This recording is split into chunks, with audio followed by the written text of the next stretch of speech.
Welcome, CR3. So, I've been putting off making this video for quite a long time. I've been, for well over 6 months, been working with a number of clients, working with staff, and also working on myself to be able to get to a point where I could pitch this. One of the things I really struggled with for a long time, I think I mentioned it in previous podcasts, was the way that I talk. And I have produced another 3 vlogs, I think, none of which have gone out. I'm going to try and get a couple of those out soon. Not sure if they're all still relevant, but one of the things that I need to talk about, and one of the things that we're really pitching to clients, is something that I've been worried about voicing publicly, because I can't do it without ostracizing a big part of or clients that we currently deal with. But I've had to make the decision to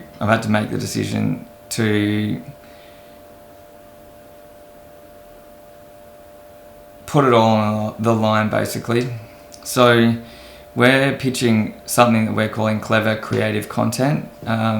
We can find a new path, we can tell a better story. That's the tagline, that's the pitch. It's still evolving. The crux of what it is based on a 2.5-year relationship that I had with Toby Pierce, working alongside him and producing all the content for the Sweat app. We were forced into I shouldn't say forced, we were pushed to keep up with the growth and technology and the rate at which Sweat were developing a new way of and new processes around how they work with clients.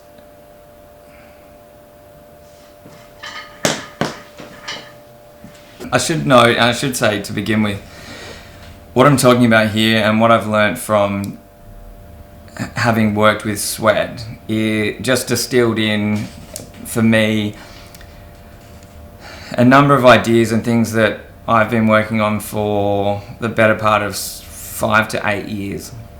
It's consolidated into processes and a way of working which distilled a lot of the stuff that I was already thinking about, and that was just in the way that we deliver projects and work with clients. It had nothing to do with the product that we offered and produced for Sweat. We became very efficient at making mistakes and very efficient at solving critical problems quickly that other companies weren't able to do, and that has enabled Sweat to grow and being able to deliver a very high quality work very, very quickly at a volume-based price. What I'm talking about here in terms of clever creative content at scale uses information and uses techniques, things, and that I've learned from Toby outside of our dealings with Sweat. This isn't a product that we offer to Sweat currently. So what is it?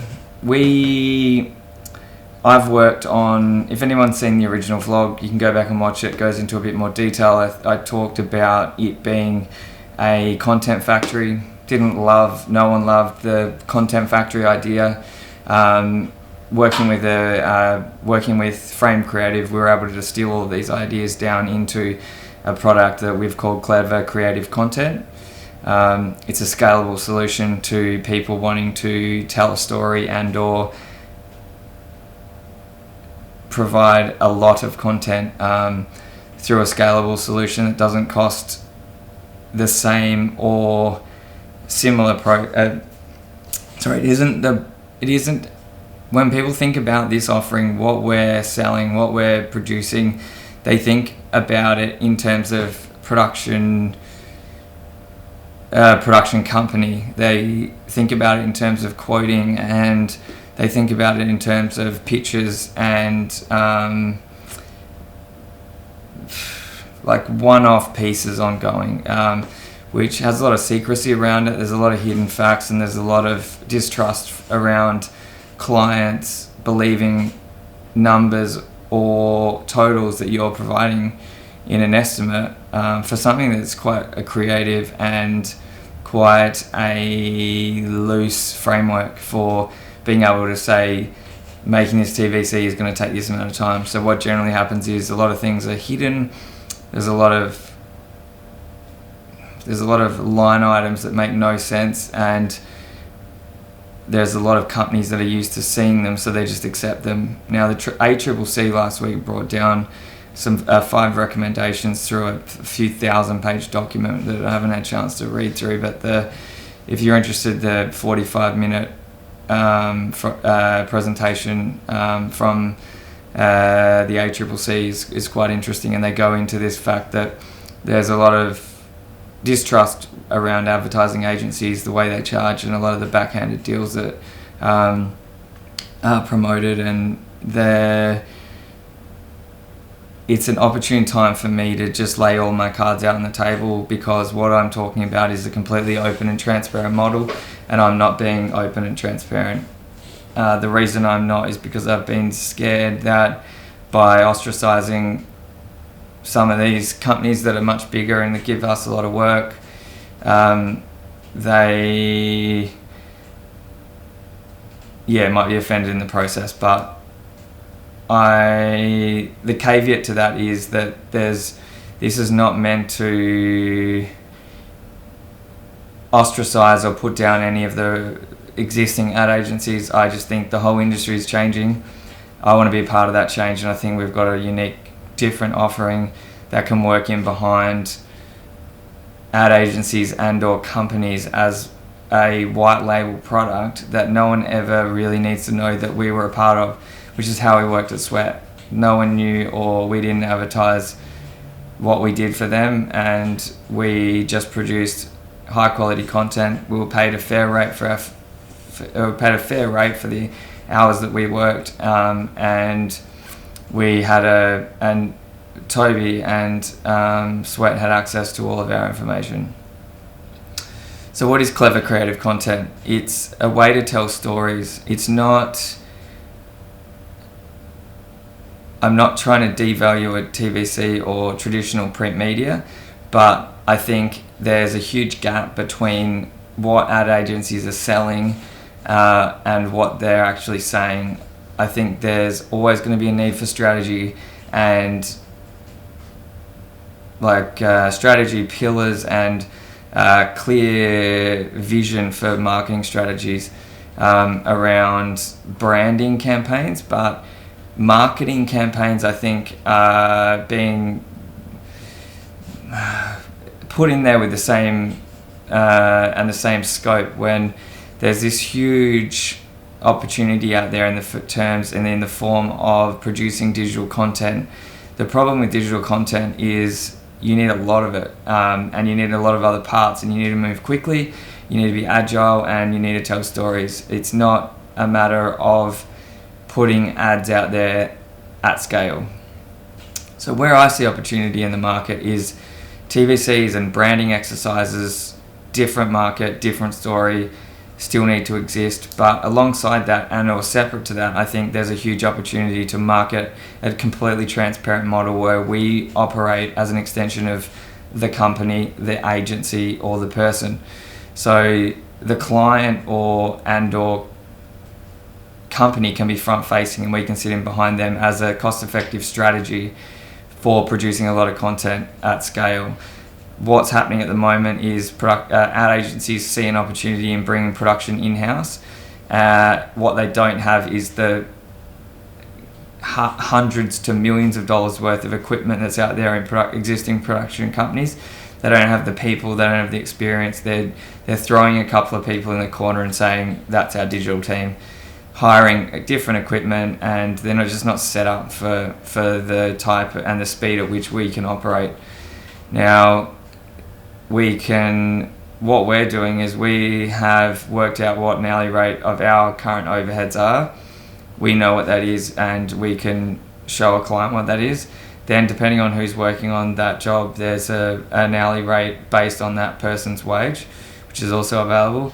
And then the only thing that's really up for negotiation with a client is the percentage that we actually make, because we need to, and part of that making is also reinvesting in equipment, people, processes, and the product. And we need to do that through that percentage, because we need to pay our overheads and we need to pay our staff. That's not profit. Once you agree on that and they can understand that, then we need to be paid for the time that we work. And the time that we work is a percentage between 15 and 30%, for instance, which is fairly low in the market. And when you actually work it all out, the hourly rate is a very fair. So how does this work for companies? How does this work for ad agencies? It works by us almost working as like an extension of you, or employee, or however you want to frame it. The hourly rate is the way that we work, and the way that this works for people is that we are paid for the hours that we work.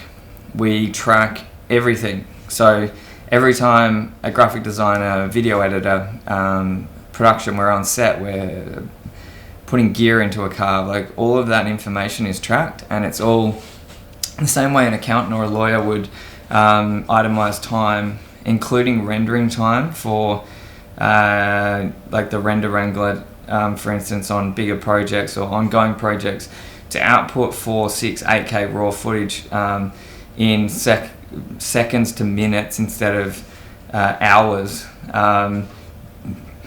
That all happens internally with the render farm that we've built and pipeline delivery system that is all based around us tracking everything we do. So all of the time that we spend on client work is all itemized, tracked, and recorded.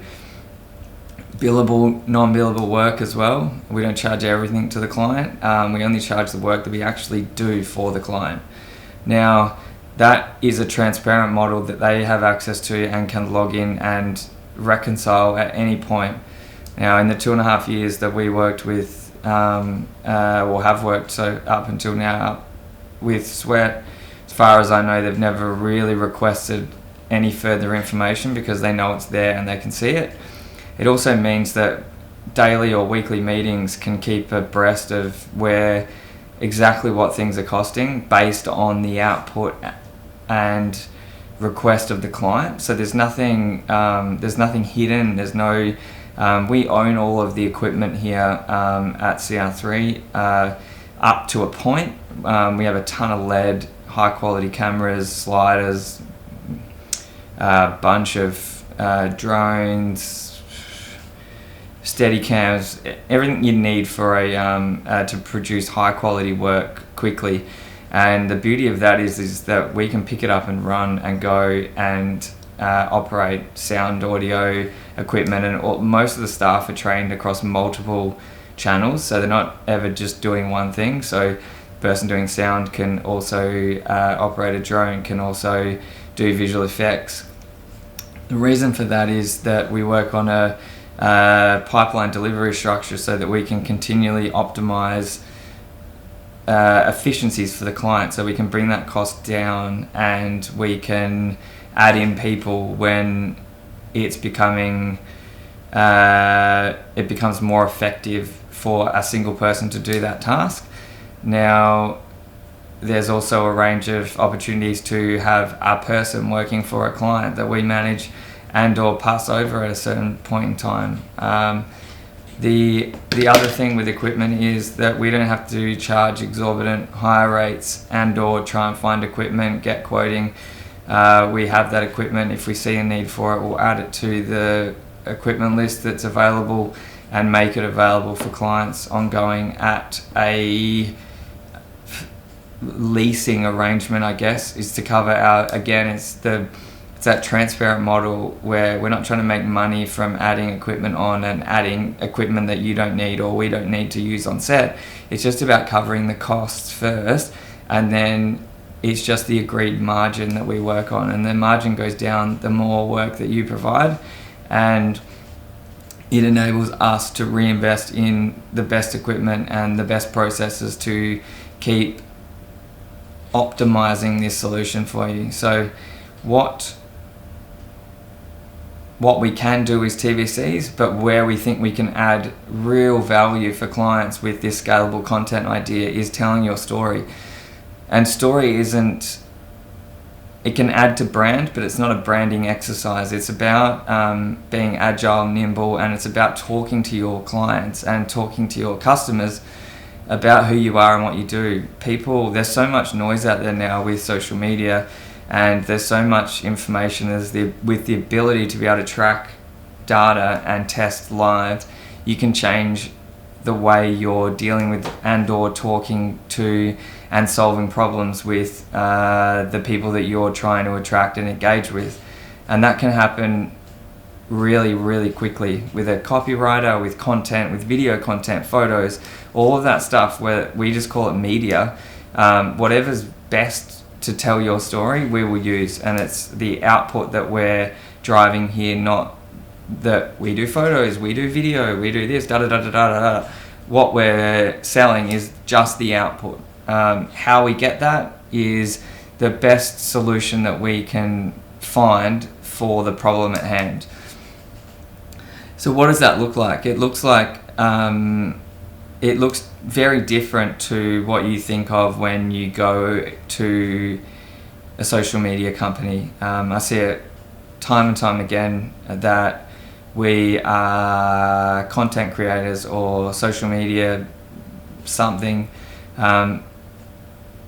What they are missing is the attachment to, and the reason that, what's missing is a reason to actually stay and watch whatever you're putting out there.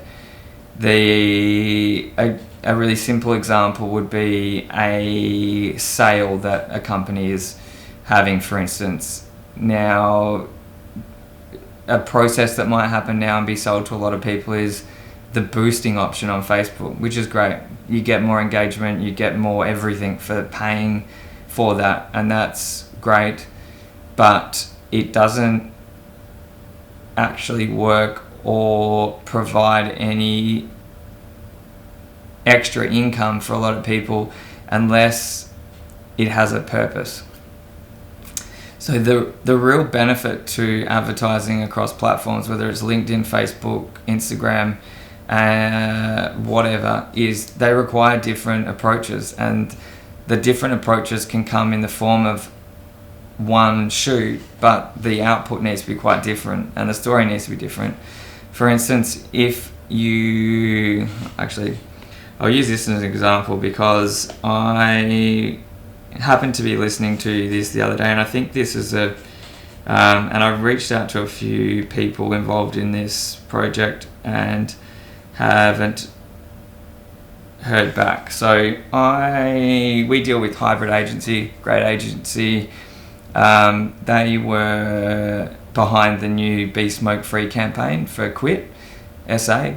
Now I heard there's a couple of different, there was a few CEOs, Alana, the CEO of Quitting, a doctor and a radio presenter who were reviewing this project and talking about the success that they're having with it. Now the focus was around this being a SA-based campaign that is unique to Quit, because normally they're Australia-wide, I imagine, and then filmed interstate and then passed around and everyone has to distribute. So the focus for this one was really about people in SA quitting and targeting the demographics in SA, which is an amazing cause. And as a branding exercise, I think, and was really impressed with the TVC and print ads that were produced by Hybrid Agency. The people talking about who they were targeting were teenagers and lower socioeconomic areas who are affected by a rise in smoking. And I think they've hybrid and quit, and it's a really beneficial campaign, and I think it's a really good exercise in taking it a little bit further. I heard one of the ladies add on digital a couple of times, and I've reached out to a few people to find out what that digital content looked like, and as far as I can tell, it involves posting the TVC or print ad lots of times and paying a boost to get it out there, I assume. So I reached out to Hybrid with this product which they know about and said, look, this would be a perfect example and test case for something like this, where you can tell stories in the same way that people would ring up radio stations and talk about their experiences and make it SA and make it local, with the ability to be able to produce that content live and produce a lot of it with the branding and with the message that is from a higher level that, say, Hybrid have produced already. You can take that with a team, and you can output a lot of content quickly that is relatable and starts telling stories.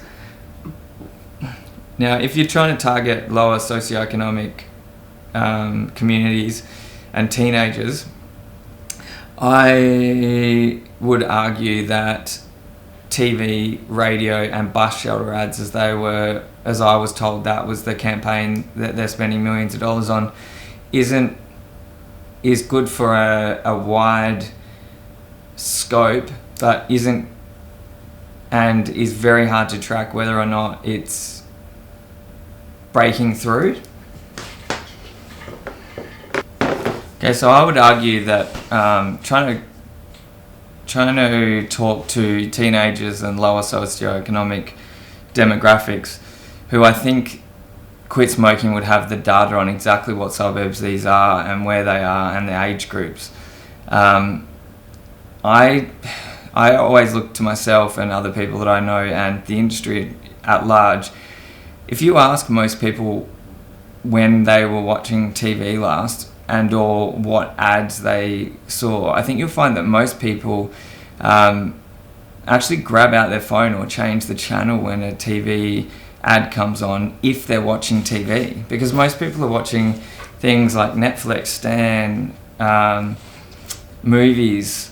The bus shelter ads are a different story. I think they're actually an undervalued commodity, but radio and TV, I think, have their place. But in an exercise like this, you could actually target and tell stories and spread this message through digital content, drill down to the actual demographics and the people that you're trying to reach, with paid advertising across all these social platforms used in the right ways, would have a tremendous trackable and data-driven impact that could be scaled, because they were talking about these ads being a real success because of the focus groups they used. Now, A/B testing of focus groups, in my opinion, a thing of the past, because we don't need focus groups. We can, as we put content out there and tell stories and share the message of, say, something like be smoke free, that data is available live and it's real data. It's not a focus group, it's not a test case, it's not Nielsen data, it's actual engagement that you can track and see how many people are watching, listening, engaging with, and adjust the story, content, advertising as it happens. Because you put a bunch of content out there to 10 places, for instance, and then 2 of those are going to do better than the other 8. So then you shift focus and you shift the amount of money you're spending to those ads, and then you produce more along those, and then it might change again. And you can keep tracking and changing and adding value, and it doesn't need to be something that's hidden. It doesn't need to be something that is difficult, and it doesn't need to be something that and the problem with it is that the way that I'm proposing this in such a way as we are completely open, transparent, and show everything, share everything, it works. But it doesn't work when you're trying to hide a lot of things to cover a lot of costs and overheads, to fool a lot of clients through bulk media buys and backhanded deals with agencies and holding companies. We are talking about a completely different product and a completely different outcome that people aren't aware of, and people are apprehensive to try because it is something new and untested.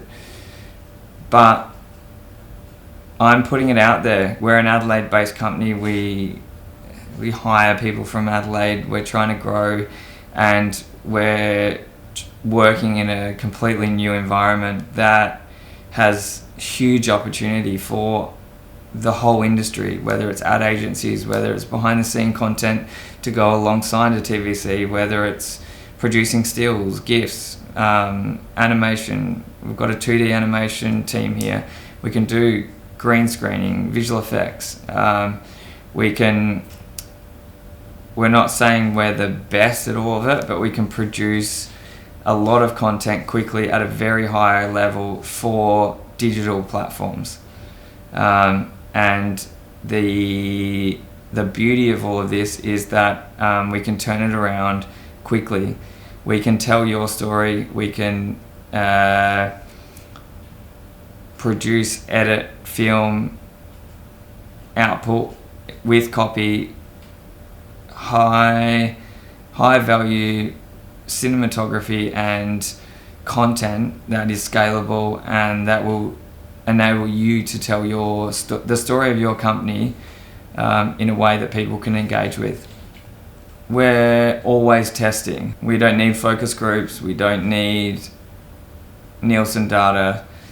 We create the data with content that's scalable, and we share all of that information with you. So nothing's hidden. Everything's... The other thing that doesn't work with this idea is a pitch.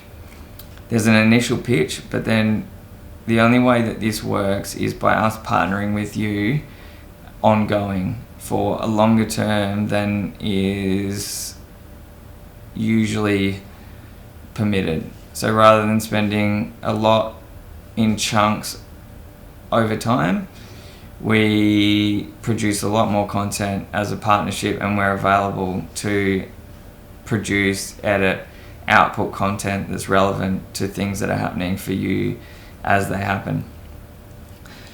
That is in the form of either a retainer or a subscription model that is based on the amount of work you foresee us providing you. So all of that is reconciled, and all of that is provided, and all of that is live. So we're not trying to compete on the quality of our work, and we're not trying to compete with other companies. I think what we're providing is a really unique offering, and what we're delivering high quality content and in record time, very, very quickly. And we're providing it in all formats, in the right ratios, with copy if needed, that's postable, trackable, and can add a lot of value based on outcomes for your company. So rather than just talk about the sale, if you've got a sale on, or you've got a story about where your company's come from, the beauty of video content is the engagement goes way up. And we don't need to tell the whole story at once, but we can share snippets that we think people are interested in.